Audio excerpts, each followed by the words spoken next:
Muito bem.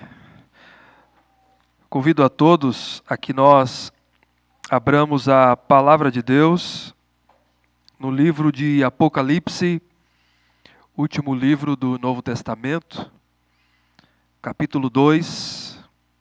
Hoje faremos a leitura dos versos 8 a 11. Nós estamos dando sequência à nossa série de mensagens nas 7 cartas às 7 igrejas da Ásia, mais conhecida como as 7 igrejas do Apocalipse.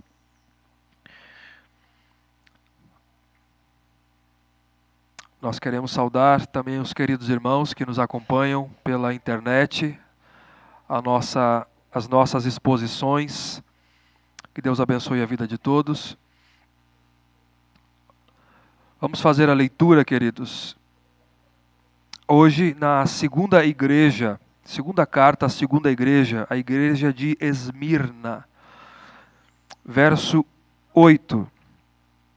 Ao anjo da igreja em Esmirna escreve: Estas coisas diz o primeiro e o último, que esteve morto e tornou a viver. Conheço a tua tribulação, a tua pobreza, mas tu és rico, e a blasfêmia dos que a si mesmos se declaram judeus e não são, sendo antes sinagoga de Satanás. Não temas as coisas que tens de sofrer. Eis que o diabo está para lançar em prisão alguns dentre vós, para ser dispostos à prova, e tereis tribulação de 10 dias. Sê fiel até a morte, e dar-te-ei a coroa da vida. Quem tem ouvidos, ouça o que o Espírito diz às igrejas. O vencedor de nenhum modo sofrerá dano da segunda morte. Até aqui a leitura do texto. Curve a sua fronte, vamos pedir ao nosso Deus iluminação para compreendermos a palavra dele. Ó Deus, nesse momento, Senhor, de exposição da tua palavra, do culto que nós prestamos ao Senhor, a minha oração é de que o Senhor traga, mediante o teu Espírito, iluminação à nossa mente, ao nosso coração, para compreendermos as verdades eternas contidas na tua palavra. É em nome de Jesus que nós oramos. Amém. Irmãos, nós estamos, como eu disse, na segunda carta da segunda igreja da Ásia. Nós vimos até aqui que no ano 81 depois de Cristo, Tito Flávio Domiciano, ele assume o poder em Roma e ele reina até o ano 96. Tito, ele era o Domiciano, esse imperador da época de João, ele é o terceiro da família dos Flavianos, que veio com Tito e depois veio para Domiciano. Tão perverso quanto Nero, conhecido talvez como o segundo Nero, ou uma cópia de Nero na sua perversão, na sua perversidade, acha que é um deus, se acha um filho dos deuses, e o apóstolo João pastoreava Éfeso nessa ocasião, nesse período aqui, que era a capital da província da Ásia, e ministrava por todas as igrejas da Ásia Menor do ano 70, segundo fontes do segundo século que nós temos à disposição, até o ano 100. Durante esse período, Domiciano, a partir da década de 80, ele intensifica cruelmente a perseguição contra os cristãos. Esse imperador, ele tira João da ilha de Éfeso e o exilou João na ilha em Patmos, que era uma pequena ilha rochosa do mar Egeu, na costa da Ásia Menor, que era uma colônia romana penal para se segurar os prisioneiros. Para lá, Domiciano envia o apóstolo João, que era o último apóstolo vivo nessa ocasião, na época. Todos os outros apóstolos haviam sido martirizados já nesse período. Diz o texto, por causa da palavra do Senhor e do testemunho de Jesus Cristo. É de lá que João recebe a visão e que ele escreve, então, as 7 cartas às 7 igrejas da Ásia. Era um domingo, era no dia do Senhor, no Kyriakos, o termo que é utilizado, onde o Espírito, ele diz, eu achei em mim Espírito, o Espírito leva a contemplar, a ver então em visões as realidades espirituais. Cristo aparece a ele em glória, no capítulo 1, dos versos 12 a 18, e Cristo lhe dá a missão, que está aí no verso 11, do capítulo 1, dizendo: o que vê, escreve em livro e manda às 7 igrejas. Éfeso, Esmirna, Pérgamo, Tiatira, Sardes, Filadélfia e Laodiceia. E verso 19, escreve, pois, as coisas que viste, e as que são, e as que hão de acontecer. Então já percebe aqui que o livro de Apocalipse não diz respeito apenas às coisas que irão acontecer, mas às coisas que eram, as coisas que são e aquelas que irão acontecer. Jesus lhe dá a missão e o livro de Apocalipse é isso que nós vemos. É a mensagem de Jesus endereçada por meio de João às 7 igrejas que habitavam, que viviam naquela região da província da Ásia Menor, hoje atual Turquia, mais a sudoeste da Turquia talvez. Essas igrejas, a gente percebe no mapa, eu disse para vocês, você percebe, ela começa assim, e faz uma espécie de um oval a partir do sudoeste, se você contemplar mais ou menos o ponteiro do relógio. Assim, fazia essa direção aqui, cobrindo os 80 quilômetros mais ou menos de distância quadrados. Paulo funda Éfeso na 3ª viagem missionária e provavelmente dali, com muito trabalho, é o ponto de partida, é o centro missionário para as demais igrejas da Ásia Menor. Éfeso é a primeira, a grande, a principal e a mãe, a mais importante delas, onde Paulo utiliza como ponto de partida. E nós vimos a carta que Jesus enviou a Éfeso, a igreja mãe, a principal delas. Éfeso era uma igreja fiel doutrinariamente, era uma igreja com boa teologia, era uma igreja que era firme contra os falsos apóstolos, ela provou os falsos apóstolos e descobriu e diagnosticou que eles eram mentirosos. Era uma igreja que odiava as obras dos nicolaítas e Jesus disse: eu odeio também, eu concordo com vocês. Ela é elogiada por isso, mas abandonou o seu primeiro amor. Em algum momento na sua trajetória, em algum momento deixou cair, caiu na rotina, e essa é uma dura realidade. Caiu na rotina por algum momento, caiu na apatia espiritual, deixou o amor inicial, deixou o entusiasmo pelo Senhor Jesus, entendendo que a fidelidade à doutrina, a firmeza doutrinária seria suficiente, mas não é. Não é. Eles não tinham mais aquele amor pelo Senhor que os seus pais tinham da época de Paulo. Amor que levava ao testemunho e ao martírio, se for preciso, a pregação do Evangelho. Eles não tinham mais esse amor.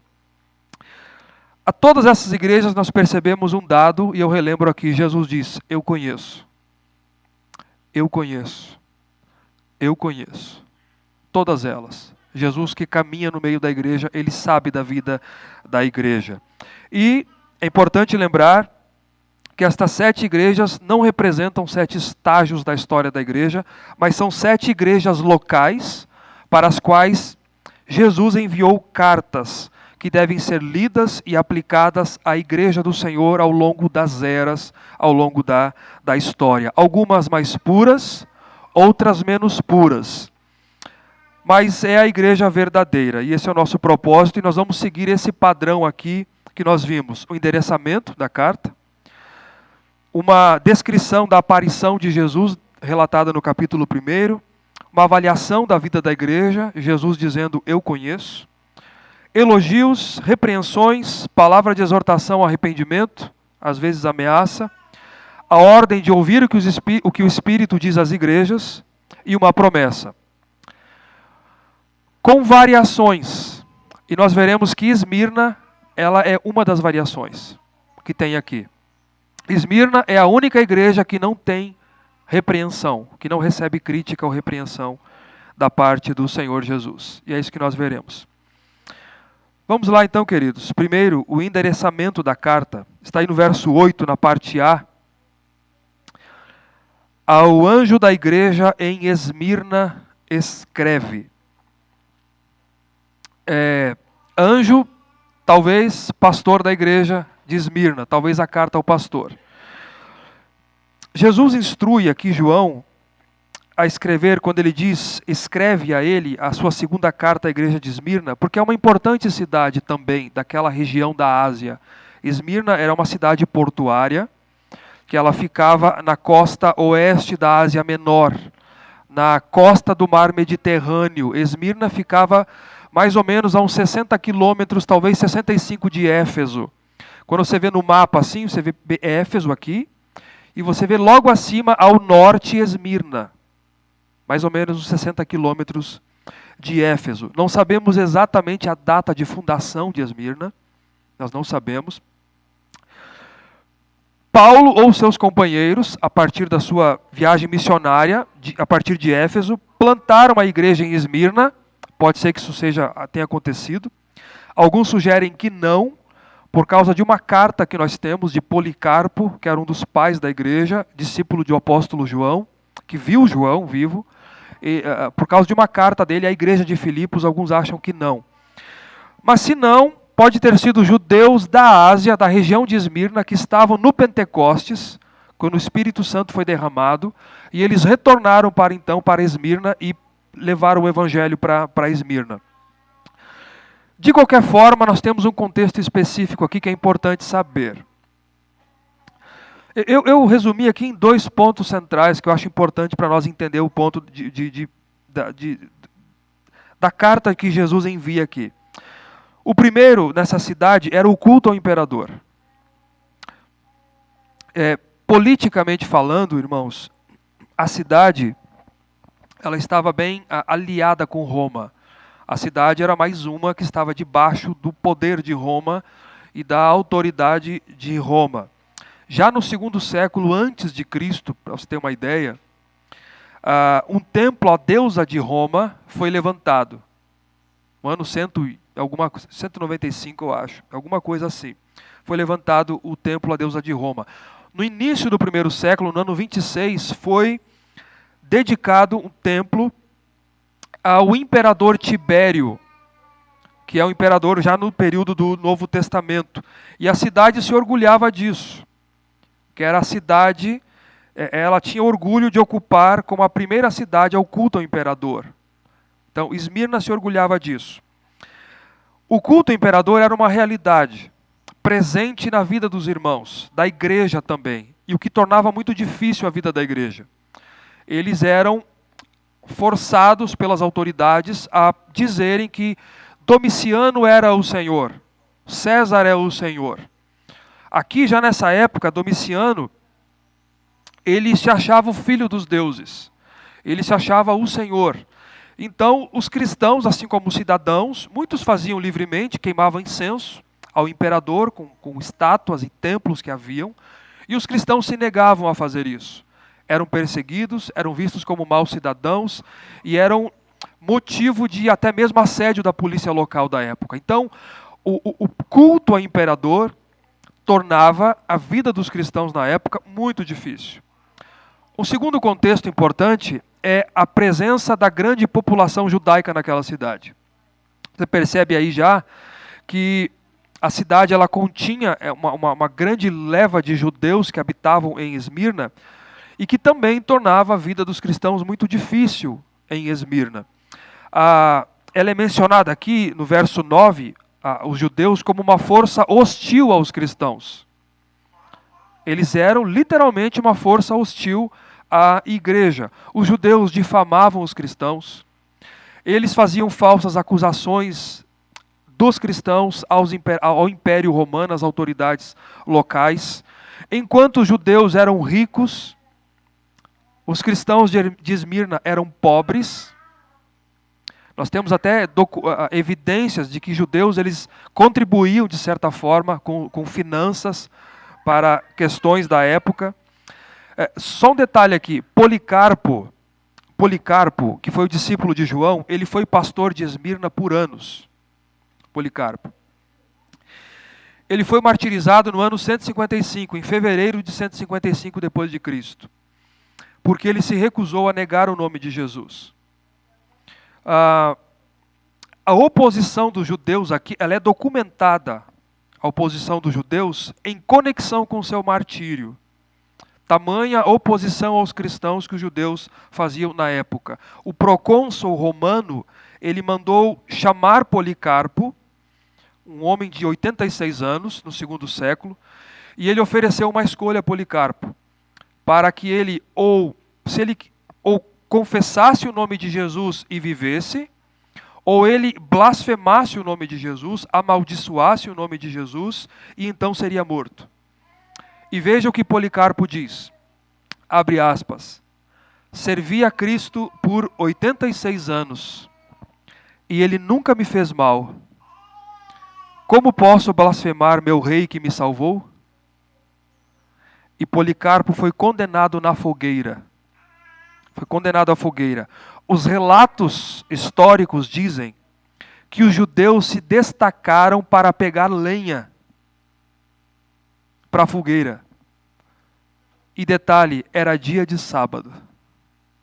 Era dia de sábado.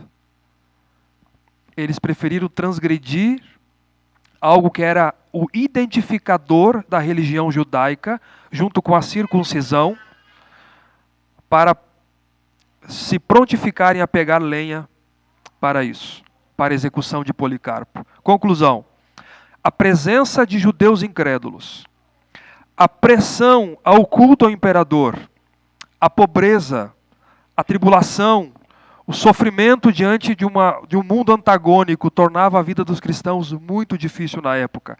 Mas apesar do sofrimento, apesar da tribulação, essa igreja é elogiada porque ela suporta o sofrimento fielmente. E João vai dizer aqui, Jesus vai dizer, porque você é rica para com Deus. É a única, junto com Filadélfia, que não recebe nenhuma repreensão. É a única. E o fato, queridos, é que qual era o grande desafio aqui, é um desafio para nós hoje, dessas igrejas da região da Ásia, como um todo? Qual era a situação? Eles tinham que ser fiéis a Deus, continuarem a ser testemunhas de Jesus Cristo, num contexto depravado, idólatra, corrupto, nesse contexto imperial aqui.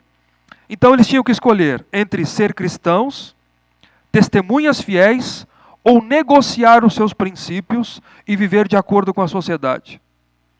Você queima incenso, você participa dos sindicatos que haviam na época, corruptos, ou você sofre o dano. Sofre o dano. E a gente vai perceber que das 7 igrejas, como eu disse, só 2 não recebem repreensões. As outras 4 recebem repreensões. E Éfeso já não vivia como antes, no amor ao Senhor e no testemunho do Evangelho. Já não vivia mais. A dificuldade tamanha que esses cristãos enfrentavam. Esse é o primeiro ponto. A esta igreja, Jesus diz, João, escreve a Esmirna. Escreva essa igreja nesse contexto aqui, porque eu tenho algo a dizer para ela. E Jesus vai dizer agora. Antes, segundo ponto, Jesus se identifica aqui a uma descrição da aparição do Senhor no verso 8, na parte B. Ele diz, e é interessante isso aqui que Jesus vai dizer. Toda a descrição que ele dá tem um contexto específico. Ele diz, estas coisas diz o primeiro e o último, que esteve morto e tornou a viver. Jesus se identifica aqui como o primeiro e o último. Está no verso 17 e 18 do capítulo 1. João, quando vê ele, diz, eu caí a seus pés como morto. E ele, porém, disse, não temas, eu sou o primeiro e o último, aquele que vive. Estive morto, mas eis que estou vivo, pelos séculos dos séculos. O primeiro e o último é a maneira com que Deus se identificou a Israel no Antigo Testamento em Isaías, no livro de Isaías, capítulo 44, verso 6. Quando Jesus diz, quem escreve a vocês, Esmirna, é o primeiro e o último, ele está dizendo, é Deus quem está escrevendo. Ele se auto-identifica como Deus, ele define a sua divindade igual ao Pai, em atributos, em autoridade igual a do Pai. Mas, apesar de ser Deus, apesar da sua glória, de ser o Senhor da glória, como ele se apresenta a João glorificado, ele diz, eu estive morto e eu tornei a viver. Jesus, o Senhor da glória, ele se fez carne, assumiu a nossa natureza humana, humilhante, se humilhou até a morte e morte de cruz. Morreu pelos nossos pecados, ressuscitou ao terceiro dia e venceu a morte, está vivo e é aquele que dá vida. Por que que isso é importante? Porque Jesus aqui está se identificando com a igreja de Esmirna. Ele se identifica com a igreja. Ele está dizendo, eu me submeti a todo esse processo que Jesus teve que se submeter de sofrimento e morte, era o cálice que ele deveria beber. Ou seja, fazia parte da sua missão nesse mundo. Esmirna era uma igreja que estava passando por diversas provações, tribulações, sofrimento e perseguição diante de um mundo e de um império antagônico. Mas ela sofreria e estava sofrendo não por uma mera casualidade, mas por um propósito muito bem claro: participar dos sofrimentos de Cristo. Participar dos sofrimentos de Cristo. É uma apresentação que Jesus faz aqui, encorajadora a uma igreja que está sofrendo, e que ele vai dizer aqui, você vai sofrer mais ainda. Ele vai dizer isso depois, no verso 10. Você vai sofrer mais ainda. Vai passar mais, tem mais um pouco ainda. Mas Jesus, ele encoraja a igreja. Como? Ele se identifica com solidariedade, ele se apresenta como aquele que também sofreu. Também sofreu a ponto de morrer, mas ele tornou a viver. E a mensagem é essa. Mais ou menos assim Jesus está dizendo. João, escreve à igreja e diga, eu sofri, eu dei a minha vida por vocês. E isso implicou, o meu sofrimento implicou em morte. O que acontece com vocês não é diferente.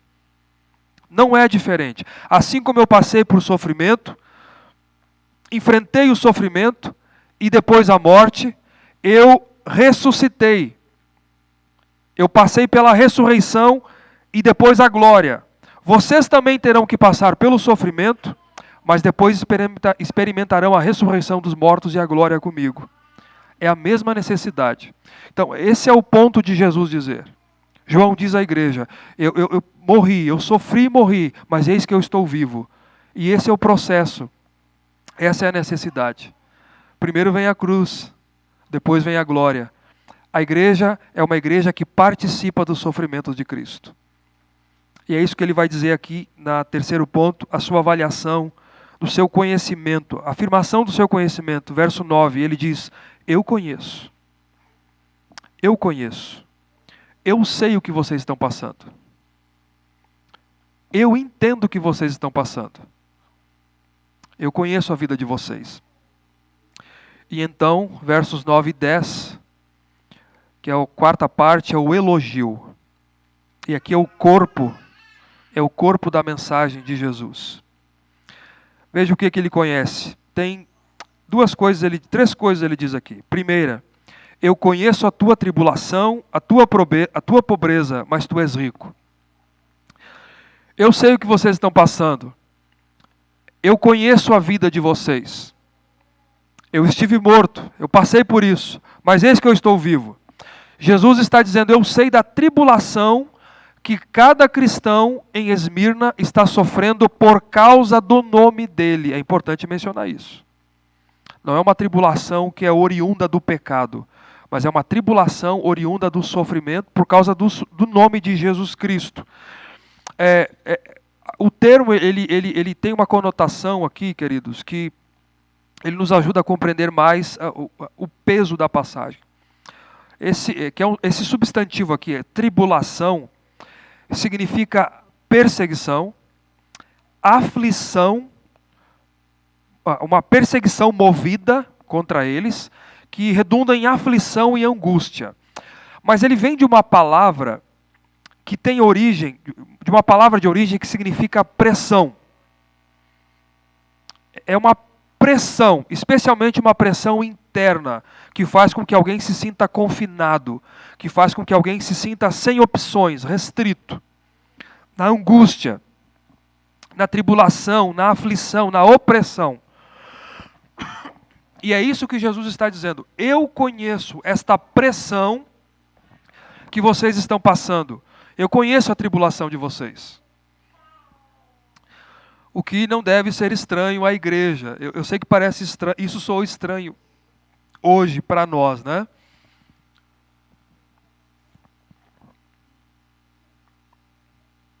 Porque nós não estamos, o evangélico brasileiro não está acostumado a sofrer por causa de Cristo. Nós não estamos acostumados. Nós apenas assistimos ou lemos algo a respeito. Muito pelo contrário, teologias foram criadas para dizer que se você está sofrendo, então é pecado ou você não tem fé. Que é a teologia da prosperidade, a espúria teologia da prosperidade. Muito pelo contrário, né? Jesus diz, eu conheço o que você está passando. Aliás, Jesus havia dito aos discípulos, o mundo odeia vocês, lembrem que primeiro odiou a mim. Em João capítulo 15. Eles me odiaram primeiro. Por quê? Porque a igreja não se encaixa nos padrões do mundo, no sistema, nos ditames do mundo. A igreja vai em contramão e por isso que ela é perseguida. Às vezes mais, às vezes menos. Às vezes com mais intensidade, às vezes com menos intensidade, que é o padrão dos 3 primeiros séculos. Quando a gente ouve da perseguição da igreja nos 3 primeiros séculos, a gente acha que era geral, o tempo todo e toda a intensidade. Mas não. Em alguns locais era mais perseguição, em outros menos. Às vezes mais intensa, às vezes menos intensa. Dependendo do imperador que se levantava. E assim pode ser o dia de hoje. Jesus diz, eu conheço a tua tribulação. E eu conheço a tua pobreza também. Diz aí, né? A tua tribulação e a tua pobreza. Provavelmente, essa pobreza é uma consequência da tribulação, da perseguição, da pressão sofrida por causa da palavra de Deus e do testemunho de Jesus, por causa do contexto, por causa do evangelho. A pobreza aqui é pobreza material, é pobreza... O próprio termo pobreza aqui, ele é uma pobreza extrema. É uma pobreza a igreja era pobre em Esmirna. Apesar da cidade ser portuária e rica, a igreja era pobre.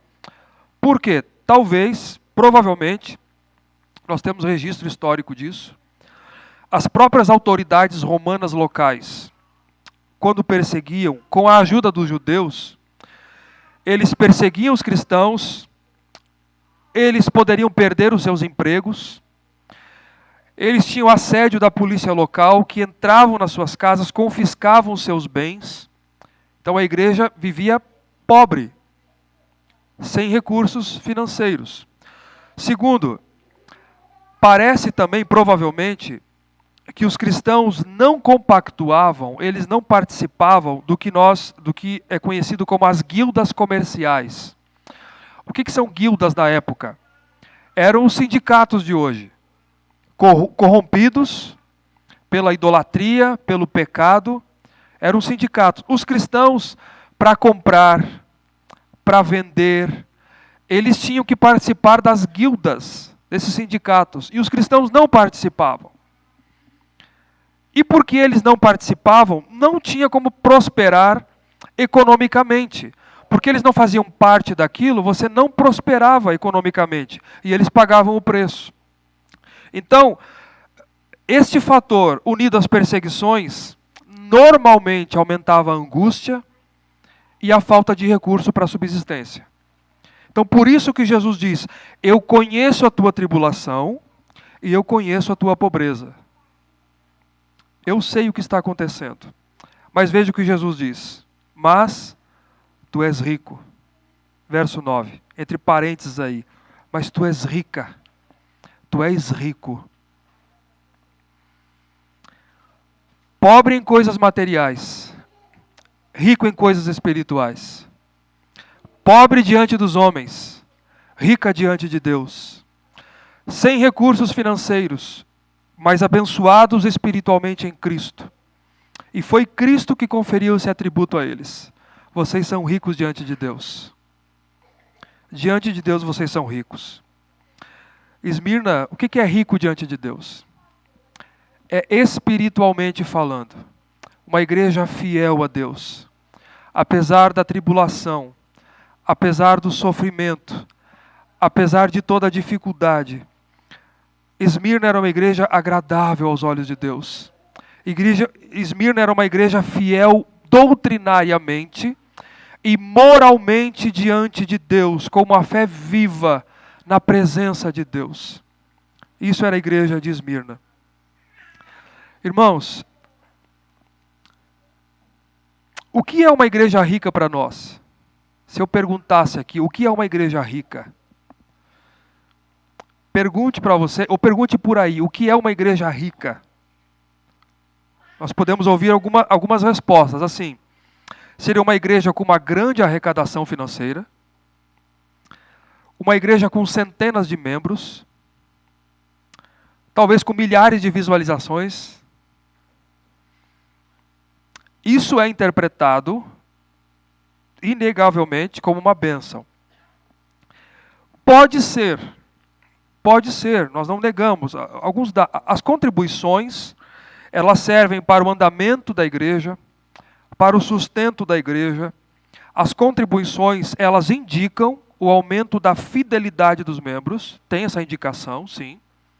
Elas indicam o aumento da fidelidade, da sua consciência de missão, da sua consciência de expandir o evangelho, de plantação de novas igrejas, da sua consciência da obra missionária, da sua consciência da ajuda aos pobres, aos necessitados, mas nem sempre significa isso. Nem sempre. Existem igrejas riquíssimas materialmente, mas que são tomadas pela corrupção, pela competição denominacional, pelo luxo e pela ostentação. Existe isso. Deixa eu explicar algo importante para não deixar nada no ar aqui, tá? No Novo Testamento, não há uma exaltação da pobreza como sinônimo de espiritualidade. Não há isso. Assim, a igreja de Esmirna era rica para com Deus espiritualmente porque era pobre materialmente. Não. No Novo Testamento não há uma exaltação da pobreza como sinônimo de espiritualidade, nem uma condenação da riqueza, ou vice-versa. Não há, não no Novo Testamento. Mas duas coisas são importantes de observar aqui. Primeira, que a condição espiritual de uma pessoa diante de Deus independe da sua condição social ou da sua circunstância material. Independe. Eu repito. A condição espiritual de uma pessoa diante de Deus independe da sua condição social. E segundo, que Deus nos avalia, assim como avalia a sua igreja, com critérios diferentes dos nossos. Isso sim. Deus avalia a sua igreja com critérios diferentes do que muitas vezes nós empregamos e a sociedade emprega. Isso é importante lembrar. Se você me perguntar o que eu prefiro ser, prefira ser rico, rica para com Deus.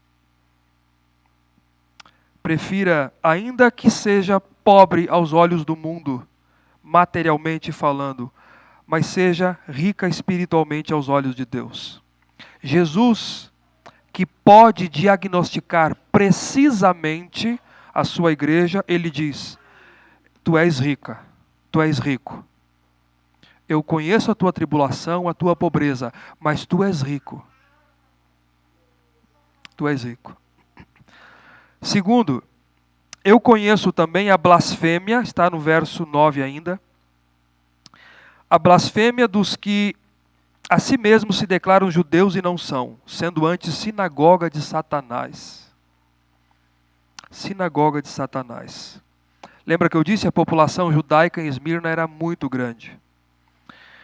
E mencionada como uma força hostil. Os judeus faziam de tudo para caluniar e acusar falsamente os cristãos, agindo como delatores às autoridades romanas, faziam essa oposição firme contra os cristãos. E os judeus conheciam o termo blasfemar, eles sabiam o que era blasfemar. Eles sabiam isso. Aliás, eles não pronunciavam até hoje o nome de Deus, nem falam o nome de Deus, por isso que se perdeu o tetragrama, que as palavras, Deus é identificado no Novo Testamento, a tradução é o Yod, as palavras hebraicas, Re, Vav e Rei, que é o nome de Deus, Yahvé. Nós falamos Yahvé, ou alguns dizem Jeová, mas não é. O nome de Deus ficou impronunciável, se perdeu. Se perdeu. Nós chamamos de Yahvé, é o nome da aliança, o Deus da aliança. Mas por achar que pronunciava o nome de Deus em vão, eles não pronunciavam, eles pronunciam Adonai. Ou Hashem, que é o nome. Eles sabiam que era blasfêmia. Só que esses judeus, eles recusaram Jesus. Eles não creram em Jesus como Messias e como Filho de Deus. Eles recusaram crer em Jesus como igual ao Pai. E blasfemaram de Jesus, amaldiçoaram Jesus e a sua igreja. E Jesus diz, eles não são descendentes espirituais de Abraão. Esses aí dessa sinagoga não são.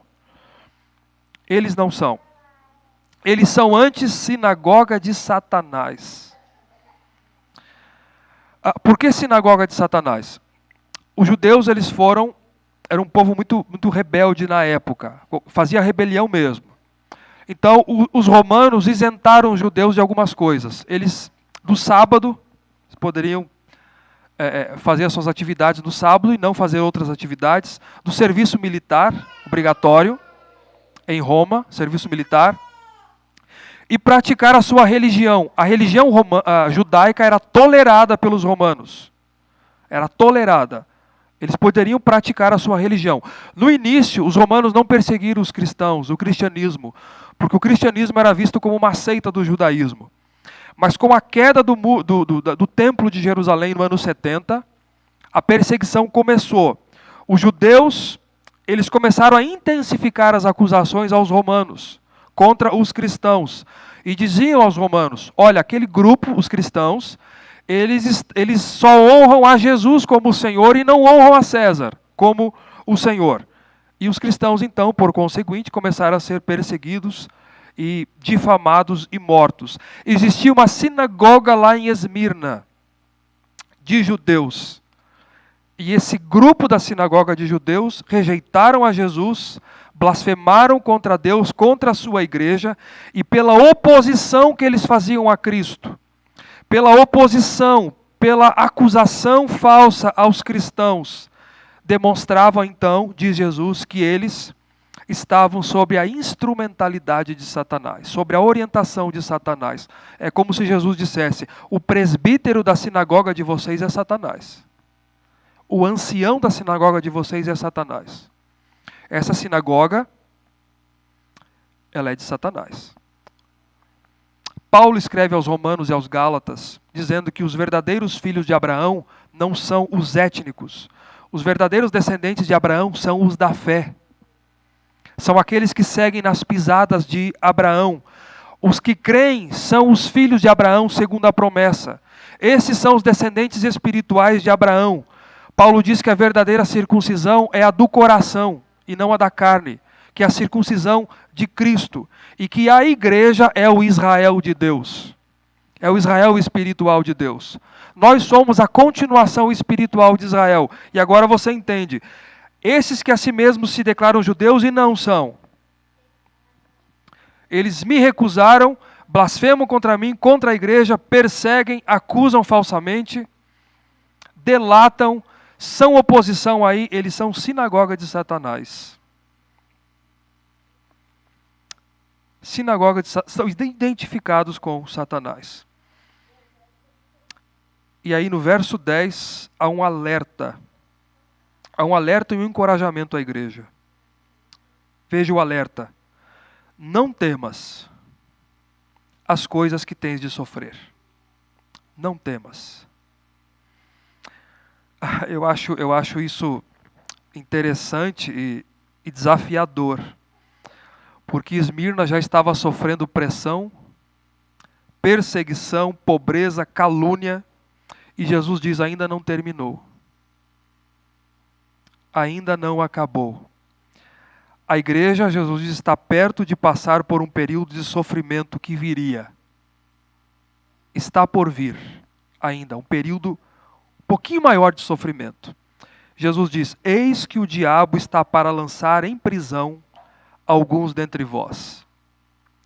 Eles precisavam entender qual era a verdadeira batalha por detrás daquilo, aquilo que estava acontecendo. Muitos iriam ser lançados na prisão. E era o diabo, atenção nisso, era o diabo sob o controle de Deus. Por isso Jesus diz, não temas que tens de sofrer. Você tem que passar por isso. Você tem que sofrer. Você está debaixo do controle da soberania de Deus, do governo de Deus. O diabo, sob o controle de Deus, incitaria, mobilizaria as autoridades para prenderem membros da congregação de Esmirna. Veja como é que Deus age. Veja como é que Deus age. Sob o controle de Deus, mas é isso que vai acontecer. O que implicaria em perda de bens, mais pobreza, falsas acusações e possibilidade de martírio, de morte.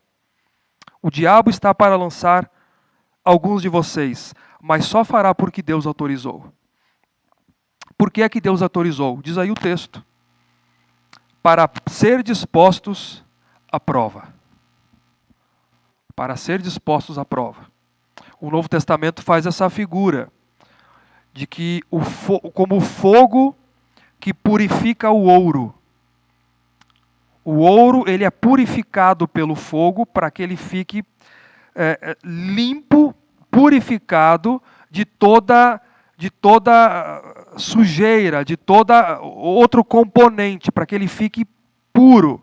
Então, o cristão é visto assim no Novo Testamento. E a maneira de purificar o cristão e de fazê-lo crescer, de purgar a sua vida, a minha vida, de fazer nos tornar mais santos, mais próximos do Senhor Jesus, é a provação. É a provação. O método de Deus é a provação para nos purificar. E parece que Esmirna não precisava, né? Mas Jesus disse, tem mais um pouco ainda. Tem mais um pouco. Isso vai acontecer para que vocês sejam postos à prova. Mas veja o encorajamento aí. Não temas. Não temas.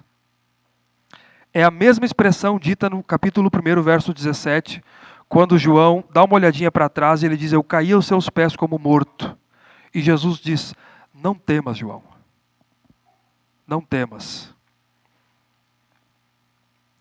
Quanto tempo essa prova que eles tinham que sofrer? Diz aí, tereis tribulação de 10 dias. Dificilmente 10 dias querem dizer no livro de Apocalipse 10 dias literais. Há uma possibilidade, mas é muito difícil. Em Apocalipse, a simbologia de números ela é muito grande, ela é abrangente e é característica do livro. E o 10 aqui se refere a um tempo completo, a uma completude de tempo. Então, nesse ponto aqui, expressa a completude do período do sofrimento. Ele pode ser curto, poderia ser longo, breve, mas ele seria intenso e seria completo. É um período completo. Por um período, Deus controla esse período, mas isso iria acontecer. Eles estariam à disposição do mal. Nesse sentido aqui, o diabo estaria para lançar na prisão alguns em ação, em sofrimento, para que a igreja receba sofrimento. Mas o diabo seria um cão na coleira, e Deus estaria segurando a coleira. Porque é por um tempo, é por um período de tempo. Tereis tribulação de 10 dias. A tribulação seria real, porque ela estava na agenda de Deus, mas não seria o fim. Porque Jesus disse, não temas as coisas que tens de sofrer. Não seria o fim. E a parte B do verso 10, a instrução. A instrução que Jesus dá à igreja. Sê fiel até a morte, e dar-te-ei a coroa da vida. É impressionante a maneira com que Jesus aborda a sua igreja. Eu acho impressionante, fascinante. Porque Esmirna era uma cidade conhecida pela sua fidelidade a Roma. A cidade em si, alguns estimam que tinha talvez quase 200 mil habitantes na época. Mas era conhecida pela sua fidelidade a Roma. Agora Jesus diz, sê fiel a mim até a morte. Ser fiel a mim até a morte. Jesus chama a sua igreja a ser fiel a Ele até a morte. Até onde poderia ir a tribulação, então? Ou durar a tribulação? Ou ter que enfrentar a tribulação? Resposta: até a morte. Até a morte. Por isso que Jesus instrui, ser fiel. Por que que Jesus diz isso? Porque eu também enfrentei a morte. Lembra? Eu estive morto. Eu sofri e estive morto. Mas eu estou vivo. Por isso, ser fiel até a morte.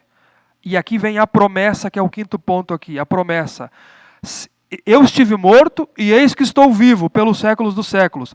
Sejam fiel, se possível, até a morte, entregando a vida de vocês. Promessa. Eu darei a coroa da vida a vocês. Na parte A do verso 10.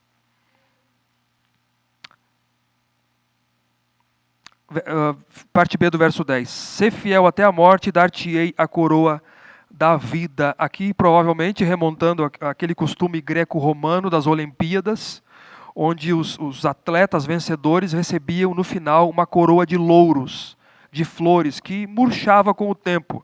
Jesus diz, se eles tiverem que ser testemunhas de Cristo e receberem em troca o martírio, a morte, eles então receberiam a coroa da vida. Uma coroa que não murcha. A morte, o martírio, que é o ápice da tribulação, implicaria em recompensa da coroa da vida. Assim Jesus encoraja a sua igreja com a recompensa final. Não com uma coroa de flores que murcha e que perde a sua beleza, a sua vida, mas a da vida, para aqueles que não esmorecessem diante do que estava por vir. E, final do verso 11, na parte B, e o vencedor de nenhum modo sofrerá o dano da segunda morte. O vencedor, ele receberá a coroa da vida e ele não receberá o dano, sofrerá o dano da segunda morte. A primeira morte é a morte física. A segunda morte é a morte eterna, é a separação eterna da presença de Deus. Ou seja, o cristão fiel, ele pode até sofrer o dano da primeira morte, morte física, mas ele jamais sofrerá a segunda morte, que é espiritual, que é a separação eterna da presença de Deus. A segunda morte é reservada para os ímpios, para aqueles que não conhecem a Deus. E Jesus encerra dizendo no verso 11, na parte A, a ordem de ouvir o que o Espírito de Deus diz à igreja. Ele diz isso. Quem tem ouvidos, ouça o que o Espírito diz às igrejas. Jesus mais uma vez encerra. Ele fala à sua igreja por meio do seu Espírito que transmite a sua mensagem. E a carta é o registro dessa mensagem. A carta, o texto, sempre é o registro da voz do Espírito à igreja. Sempre é o registro. Como é que nós podemos encerrar aqui, queridos? Concluindo a igreja de Esmirna, tá? A igreja, depois duas aplicações. A igreja em Esmirna estava sendo provada a se manter fiel diante de dois grandes problemas, em resumo: perseguição e pobreza.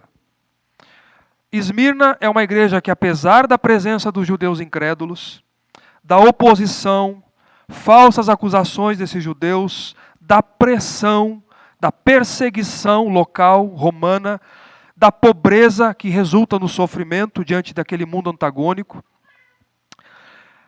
O assédio ao pecado é uma igreja elogiada pelo Senhor, porque ela suporta fielmente os sofrimentos. Ela resiste fielmente aos sofrimentos e ela é rica para com Deus. É rica espiritualmente diante de Deus. Dificuldades viriam, mas as promessas eternas superavam todas elas. A recompensa eterna superava para eles todas as tribulações do tempo presente. Eu queria fazer duas aplicações com isso, com base no entendimento dessa igreja, da carta de Jesus a essa igreja, a segunda igreja da Ásia. Irmãos, enfrentar desafios, grandes desafios na nossa vida nunca é fácil, nós sabemos disso. seja perseguição, muitos cristãos enfrentam em muitos lugares, talvez hoje mesmo no trabalho, na escola, na universidade, a gente enfrente ainda no Brasil, pela mídia, calúnia por ser cristão, injustiça mesmo sendo inocente, dificuldades financeiras mesmo trabalhando honestamente e honrosamente. Mas todas são tribulações que os cristãos estão sujeitos a passar, nós temos que lembrar disso. Tudo isso são coisas que nós somos sujeitos a passar. Quem promete ao contrário, eu já disse para vocês, é uma teologia espúria que está no Brasil, chamada teologia da prosperidade, mas não é o que a Escritura diz. É que mesmo trabalhando honradamente, nós podemos passar por crises financeiras. E mesmo sendo honestos, inocentes, podemos sofrer perseguições, injúrias injustas e acusações injustas. Se isso está acontecendo, ou se isso vier a acontecer, como Jesus diz a Esmirna, ainda algumas coisas têm para acontecer. Faça ou façamos como os crentes de Esmirna. Resista. Suporte fielmente o sofrimento. Suporte. Entendendo 3 coisas. Suporte por causa disso. 3 coisas. Primeiro, apesar do que pode acontecer, tudo que vier a acontecer está debaixo do controle de Deus. Está debaixo da soberania e da autoridade de Deus. Nada acontece que Deus não queira. Nada. Segundo, tudo o que acontece tem um tempo determinado. E é Deus quem determina esse tempo. Tudo. E terceiro, resista fielmente, porque a recompensa é incomparavelmente maior e melhor. É a coroa da vida. Os fiéis não enfrentarão a segunda morte. Não enfrentarão. E eu queria encerrar fazendo uma segunda aplicação. Deus nos avalia com seus critérios. Deus avalia a minha vida, a sua vida com os seus critérios. Os critérios de Deus. Deus avalia essa igreja com os critérios dele. E só ele tem um diagnóstico preciso. Então eu queria dizer para os irmãos, para todos nós aqui, para aqueles que nos acompanham na internet também, prefira ser rico diante de Deus. Seja rico para com Deus. Seja rico aos olhos de Deus. Busque uma vida que agrade a Deus. Seja fiel a Deus, apesar de. Viva para Deus, para a glória de Deus. Seja agradável aos olhos de Deus. Uma igreja que, apesar do que venha a acontecer, ela é diagnosticada por Deus como fiel, como verdadeira igreja, como quem ama de fato ao seu Senhor. E foi Cristo quem disse isso. Que Cristo olhe para nós e que Cristo possa dizer isso de nós. Você está passando por isso e por isso, mas eu conheço, e tu és rico diante de Deus. Que Deus nos abençoe, queridos. Ficamos em pé.